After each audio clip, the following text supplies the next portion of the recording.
Welcome to the Story Learning Podcast, regular doses of language learning tips and motivation to help you become fluent in any language. With me, Olly Richards. For language programs, books, free resources, and much more, visit StoryLearning.com. Good morning, everybody. Welcome to the I Will Teach You a Language podcast. Thanks for joining me again today. And, well, what a day. I am more excited today than I've been for a very, very long time because after over 1 year of planning and preparation, a lot of hard work, the occasional tuft of hair being pulled out and computers being thrown through windows. Well, not exactly. But after a long year of work, we are finally ready to launch a brand new project to the world. I'm really, really excited about this. And today I'm going to be telling you all about it and how you can get involved if this is the kind of thing that you think would be interesting to you. If you've been following along the podcast for a while, you will know what I'm talking about is, of course, conversations. One word that doesn't really do it justice because it's so much more than that. So what we're going to have today is a simple conversation between me and James, who is on the I Will Teach You a Language team and who's been working with me for, I guess, the best part of the last year to put this all together. We're going to be talking about the ups and downs, the ins and outs, and giving you an insight into what has gone into the creation of what I really hope is going to be a very important contribution to the material that is out there for independent language learners like you and me. So, without any further ado, let's get into today's conversation. James, how's it going? Hi, Olly. How are you? I'm doing well. I am talking to you. Well, I'm in London. You are in Rio. Yeah, I'm in Brazil at the moment.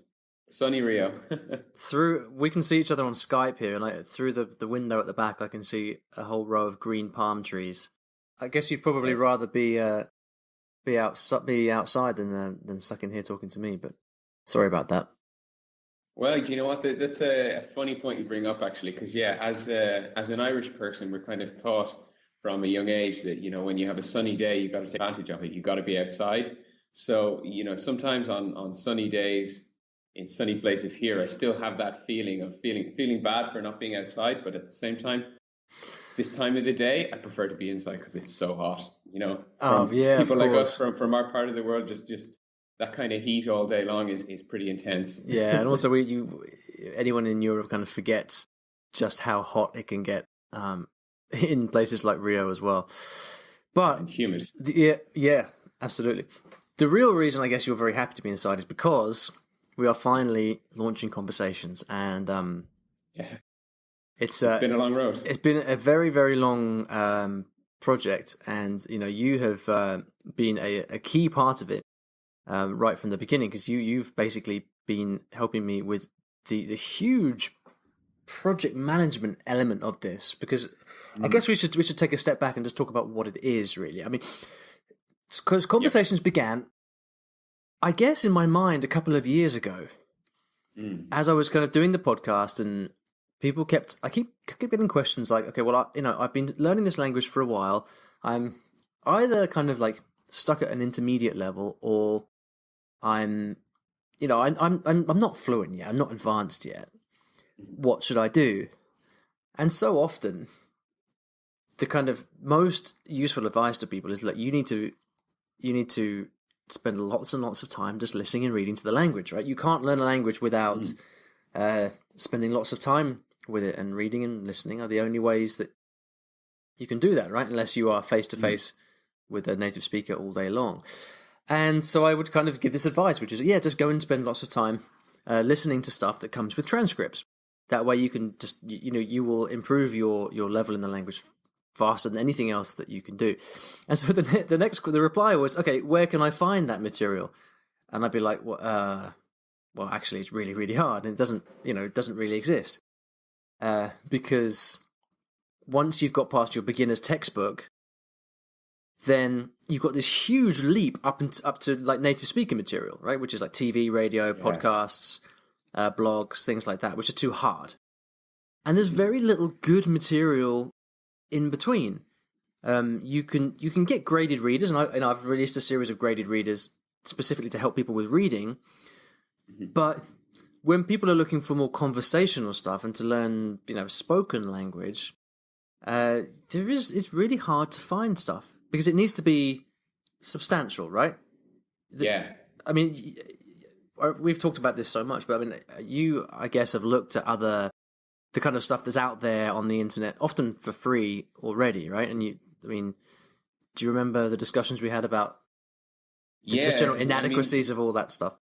because we looked at a lot of that in the beginning, I suppose, to kind of to put the feelers out for this project and see, obviously you've been hearing from people this is what they wanted, but one of the first steps really was to go and see, okay, well, what's out there?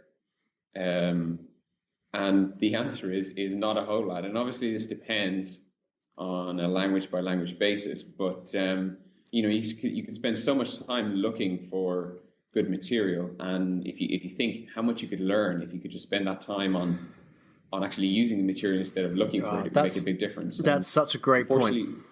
Yeah, and I mean, what's out there really, especially in terms of free materials, it's just not good. There's you're not finding materials as well that use natural language, and I think that's one of the big elements of this project too, that we tried to focus on from day one, which was this needs to be kind of natural colloquial language, the kind of language that people speak every day in their conversations, hence the name, because a lot of what is out there too, when you can find it, which as we've said is pretty time consuming, when you find it, it tends to be pretty kind of stilted textbook language too, so it's not that useful in real conversations. Yeah, I mean, when I've done that kind of research before, like typically what you find is, because I mean there is listening and reading material out there that's free, more so in some languages than others.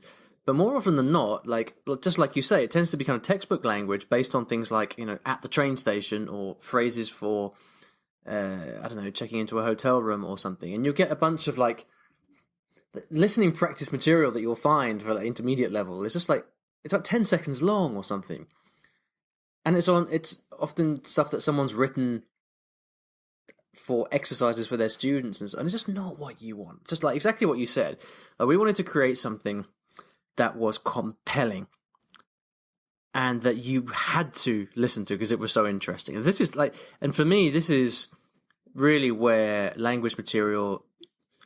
good language material comes into its own, because you can find material out there. If you're really lucky, you can find stuff that comes with the transcript as well as the audio. But to find stuff that comes with the transcript and the audio and is also super engaging, compelling content, it's very, very difficult to find. No, without a doubt. And I mean, of the material that's out there, when you do find it, tends to be, like situational conversations. So there's no real connection between the different sets of conversations or dialogues you have in most of the existing material. You might have, an at the supermarket type of conversation, and the next one would be, in the airport or whatever the case may be. And it's more designed to try and cover different vocabulary bases than anything else, but it's not actually engaging. It's not particularly enjoyable to use, and definitely doesn't get you excited about learning. And I think that was one of the things that was really important with this project was to produce something that was actually going to get people, looking forward to sitting down and using the materials. Right. Well, because that's why people do things like watch movies, right? Or watch TV, because they're actually excited by the prospect of watching a movie. I mean, that's cool, right? That's what we want to do. Who doesn't want to sit down and watch like James Bond in French or something? The problem is, it's just too damn hard. Yeah. And so Conversations is basically an effort to give you access to the kind of material that you would love to be listening and reading to, but at a lower level. So, could you describe Conversations then? What is it? What are we offering? Okay. Well, I would say it's listening material that's designed to help you train your ear to go from that kind of upper beginner level, where you're starting to understand things, but you just can't put it all together, to a level where you can confidently understand and use the language. And it's designed intentionally to be flexible. We've created language that's colloquial that you can use every day, and materials that you can take on the go, so that you can listen all the time, because I think that's one of the other elements that's really important here is not only having good materials to listen to, but having these transcripts, having the audio easily accessible so that you can listen anytime and listen over and over again, because that's really an important part of training the ears. I guess we should even take one step back before that and actually just say like literally, quite literally what it is, because these are conversations, right? So they're not short stories, they're not novels. They are, the whole thing is dialogue. Yeah. Conversations between two different characters, and so they are. So the whole thing, and this is the point, right? The whole thing is spoken language. Mm-hmm. So you don't get. There's no narration saying, John walks into the cafe and asks for a piece of chocolate cake. There's nothing like that. Like what you get is like a play or like a movie where all there is dialogue between characters, so that you're actually learning spoken language, and so. For each language, we've got 6 languages, right? So we've got French, Spanish, Italian, German, Chinese, and Japanese. Yeah. And this is partly why it's taken so long to make, right? Because it's just such a complex project. And each one is set. Well, it's a story, and it's set in a fictional town in the country. And we tell the story of a couple that moves to this new town, and a whole series of interesting developments happen over the course of the story. And so the story takes place in 20 parts. Is that right? Is it 20? 20, yeah. 20 chapters to the story, if you like. And then in each one is about, each audio track is about 3 to 4 minutes, isn't it? I think this is what we came down on, because part of the research we did at the beginning was to think, okay, well, if you are at this kind of intermediate stage in a language and you want to get this broad listening reading practice, like how long does each track have to be? I think we thought that, okay, really it needs to be longer than 30 seconds to a minute, otherwise it's just, you don't get enough language. But if it's longer than 4 to 5 minutes, then it starts to become a little bit too much, right? And so the ideal is about that kind of 4 to 5 minute mark, where it kind of pushes you. And the first time you go through it, there will be a fair bit you don't understand, but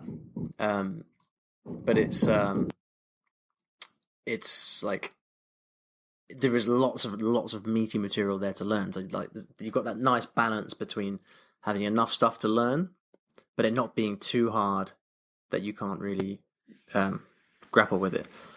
And yeah, absolutely. Talk a little bit about the length adds to the story too, I think, because it allows the story to the narrative to develop, so that you actually become more engaged in the material as well. Yeah, exactly. Because we've got 6 characters in each story, right? And exactly. And each one like has a background, and things happen to them, and some good, some bad, some unfortunate things happen. We won't give away any of what happens in the story. Talk a bit about the process then. How did we go about doing this? Because it what's I think, does someone want to get in? Yeah, I think there's upstairs? Somebody doing some work upstairs. I'll if I hear it coming, I'm mute when I'm not talking, so we don't get that. No problem. Talk a little bit about the process and the early stages of putting all this together. Okay, so I think it all started, at least for me, probably around a year ago now, is when you first brought it up. And as we kind of hinted at already, one of the first things we did was to go and see what was out there, because people had this need, and we wanted to see what the other material that was already out there did. And obviously we struggled to find it. And when we did, we were able to learn a lot from it in terms of what was missing and what we could do better. The first step really was to actually decide upon this kind of structure of it being based on a story and the 20 dialogues, and then we got a writer on board to help us with the stories in English. Yep. That was the first major step, wasn't it? It was to bring on the writer, because I did think about writing them myself, but I'm not there are people that are much better at storytelling than me, and I wanted to concentrate on the on actually making the product itself as good language material as possible. So we went and we found Will, who is an awesome writer, did a brilliant job. I really had no idea what he was going to come back with, but when he kind of delivered the story that we were going to use, it was brilliant. So we got the story, and we went back and forth quite a bit, didn't we? Because like some of the language was a bit too advanced, so we simplified it quite a bit because we wanted to hit that kind of A2 B1 level. So after the story, we did some tests in different languages and ran a focus group with about 100 people. Is that right? What are your recollections of what happened there? Yeah, so there we got the story in English, and then the question was, okay, so we want to turn this into listening material in 6 different languages. And that was a unique challenge in itself because we needed to not just translate the material, but actually localize it, make it appropriate to the individual languages. So we got a team of translators on board at that stage, or localizers as we kind of refer to them, because I actually banned the use of the word translate throughout the whole project. Exactly. That's an important point, right? Because these are not all translations of each other. They are the story in the French version is different from the one in the Japanese version, and so on. Anyway, sorry, carry on.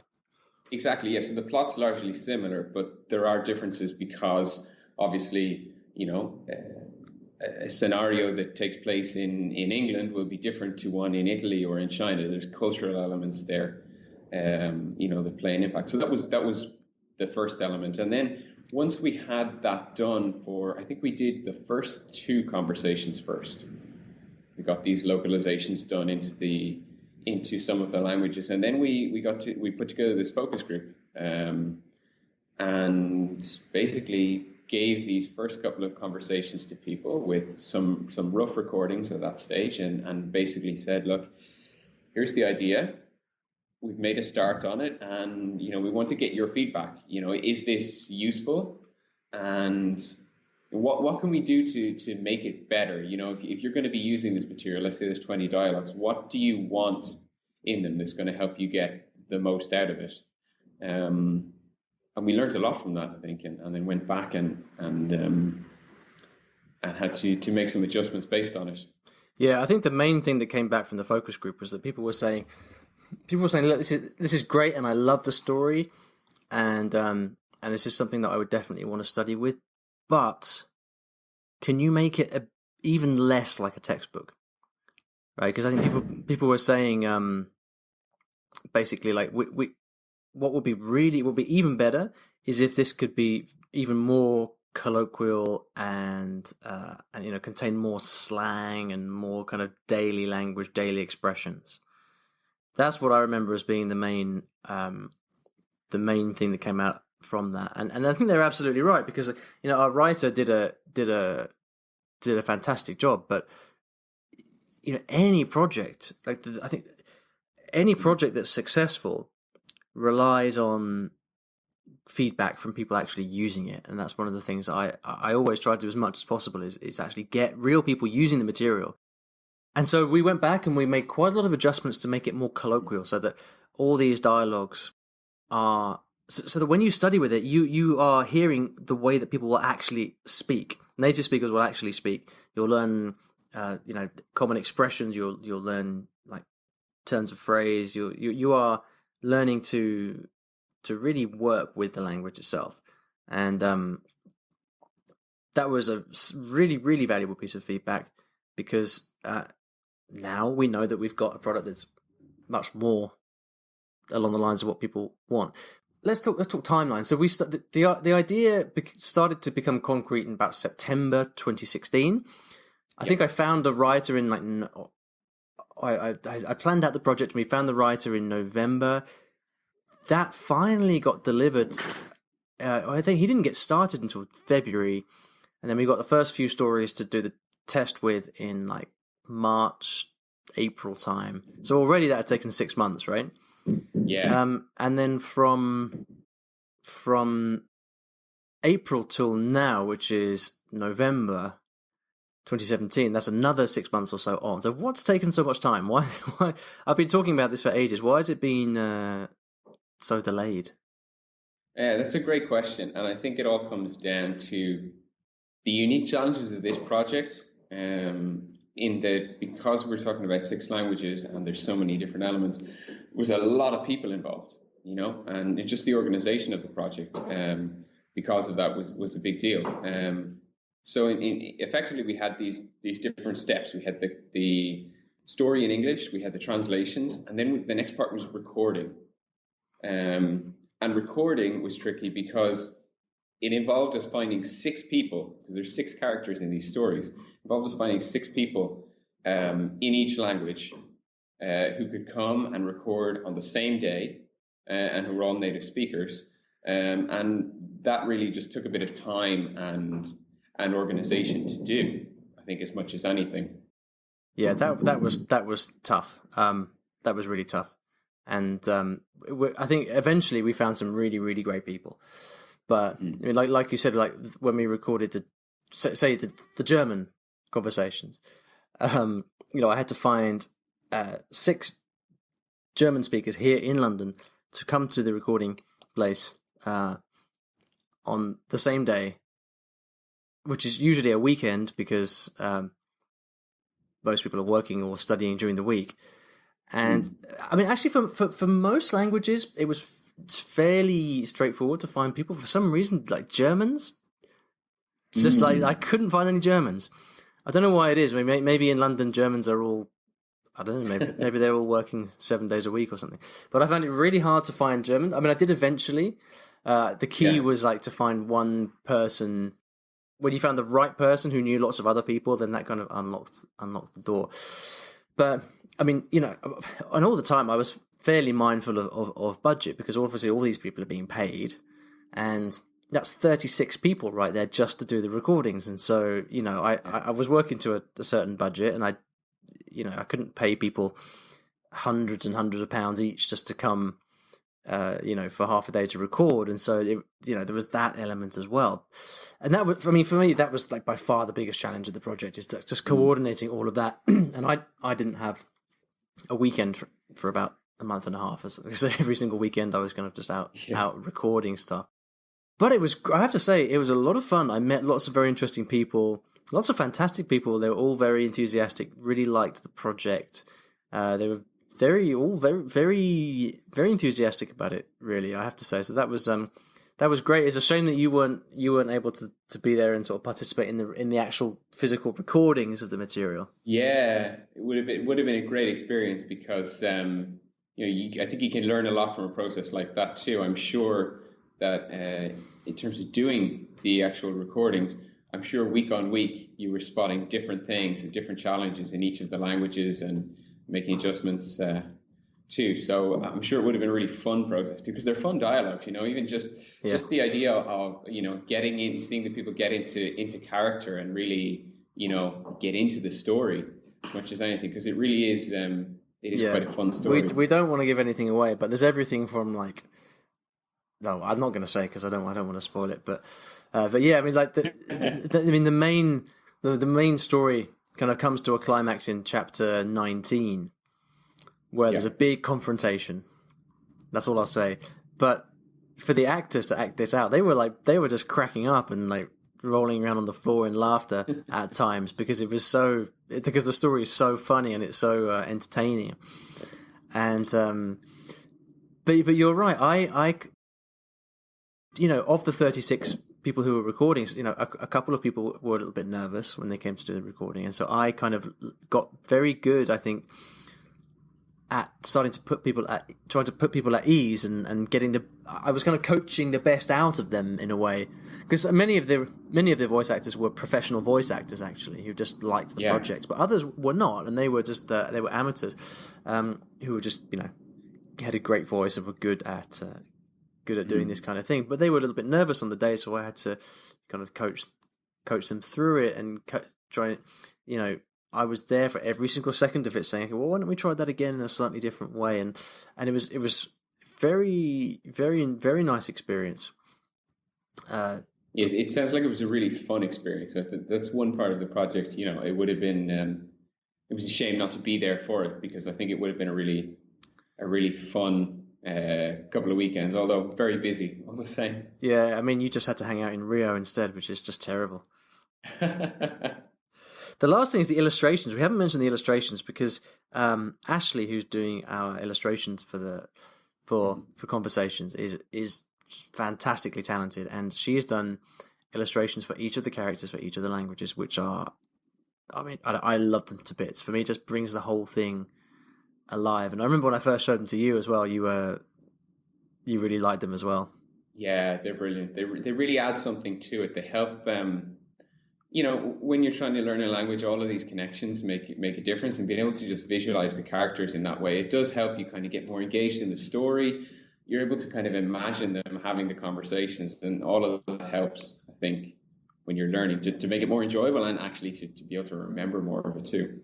I guess it's much like a movie. When you're watching a movie, imagine you're watching a movie without being able to see the characters on the screen. I mean, so much of what you identify with is people and the way they look, right? I mean, that's what forms your impression of the character. And so now for the transcripts that we have of each of the conversations, we've now got, not only the in the target language itself and the transliteration as well in the case of in the case of Chinese, and the kind of word lists of useful vocabulary and the English translations of each of them. But we've also got these wonderful illustrations that bring the whole thing to life and help you to picture the characters as you are sort of listening and reading along. And yeah, for me, it just kind of caps it all off because it just kind of makes it this complete this complete experience. And I've been using them myself, and along with the Cantonese ones that I made earlier on this year.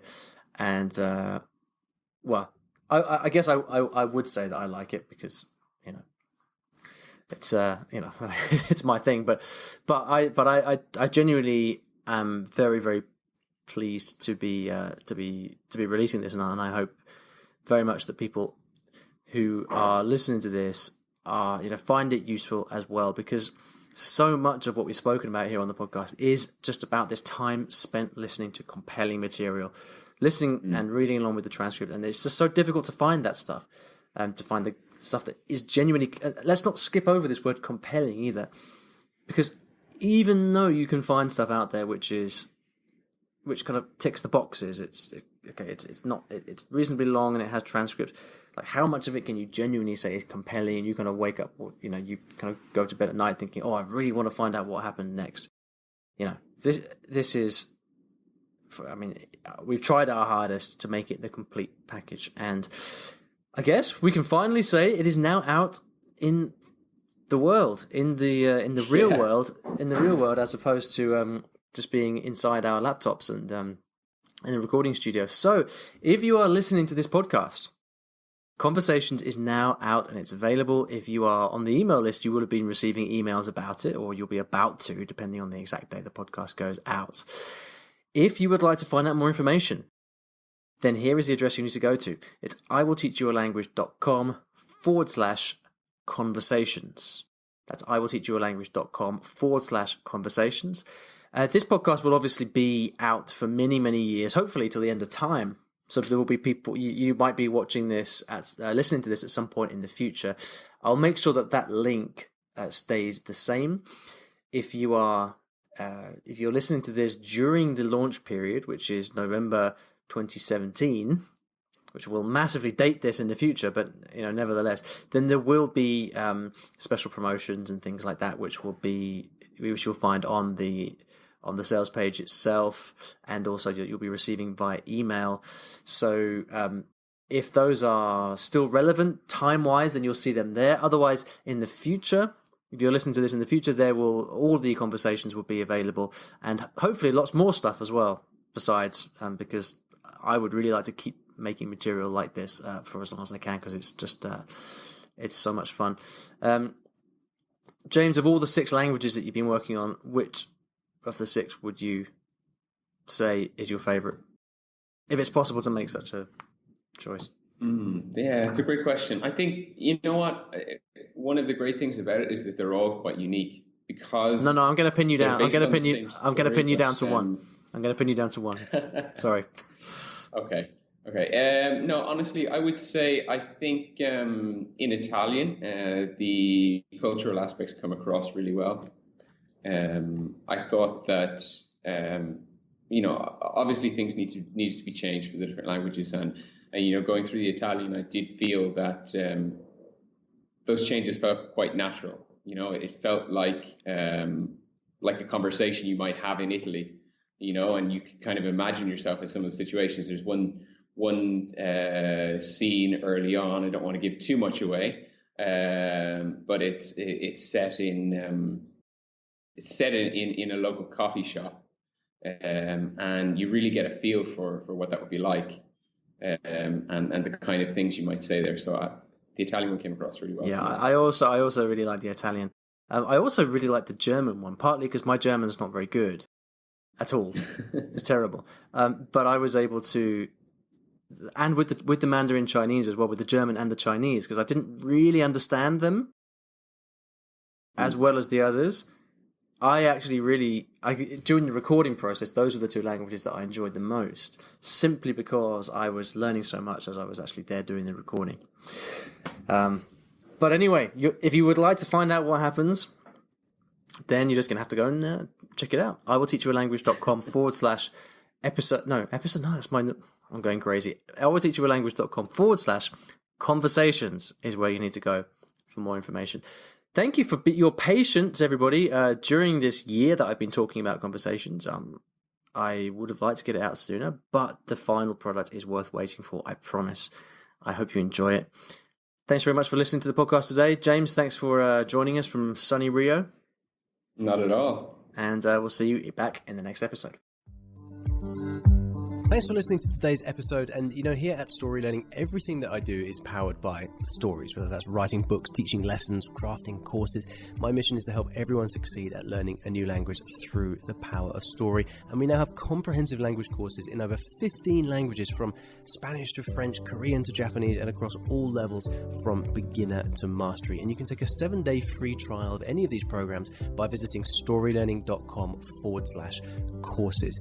I've poured my heart and soul into creating these courses over the last 10 or so years, and we've helped tens of thousands of new students achieve their dreams of learning a new language, all through the power of story. So go ahead and take a free trial. There's no commitment. You can try out our method for free, see if this can also be the breakthrough for you that it's been for so many other people. storylearning.com/courses.